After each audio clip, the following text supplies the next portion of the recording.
will really, people then feel seen, they feel heard, they feel like they matter. And that sounds exactly what you are able to do through the way that you communicate with others. Sure. And in their first day when they come to work, I let them know that learning a second language is 10 times harder than anything I'll put them on. I'll give them all their resources, and I'll support you 100%. And before we go into the training room, why don't we go play some pinball for 20 minutes? And so we start with dessert first. And so I've seen individuals on their first day, instead of just absorbing, now they're contributing. I really do see that sort of momentum and breakthrough very fast. Wait, can you dive a little bit more into that? So when you say you have dessert first, what exactly are your team doing on the first day? Is it playing the pinball? Of course, before even the training class. So So everyone it's can basically hang out having together. fun. So it's having fun, building culture before they've even watched the first onboarding video. My friend, it's helping them relax. Love it. Because they just probably came from an environment where they left because of a bad coworker, bad supervisor. Right? Obviously, they're not there anymore, so they're on a rebound. But I cracked a code. When people are filling out their applications and putting in everything that you want to hire them for, I asked them to turn their paper over and why don't you write me a couple paragraphs of a coming of age moment.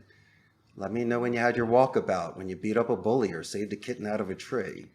And so I do this to see what sort of depth they have, where their mind goes immediately when it comes to how they see themselves in their proudest moment.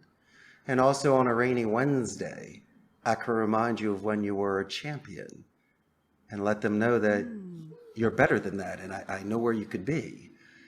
And so these are the sort of things where you try to really grow with somebody with synergy, because as I say, they look at me as a boss and they come into work and everyone does their 40 hours a week. I see it differently. I was given a career. I came to Costa Rica at 27 and worked at my friend's center for 4 years. So it was a 1 in a million opportunity. I learned it from the inside out. I wasn't C-level. I sat in the cubicles, broke bread, saw the good and the bad. And it allowed me to understand areas in which I could extend more empathy and give not just call center industries, any sort of person, more dignity. And I knew if I was ever given that shot, my base foundation would be play, empathy, and just showing that sort of respect to people, because it's done well for me. I have a very nice reputation here, and I am a guest in this country. And so the fact that I was embraced, I was able to build a business in a very competitive industry. I count my blessings every day. This should have never happened. And so it really puts things in perspective on being bold, and fortune does favor the brave. And from time to time, my friend, there may be naysayers and gray believers out there. And it's only because they love you. But if you have this sort of thing in your heart, then by all means, you should drink life and you should go for it.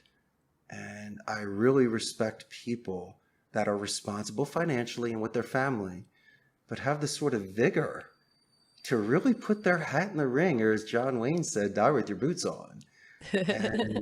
And I love seeing people like that because, you know, they're living the most fulfilled life.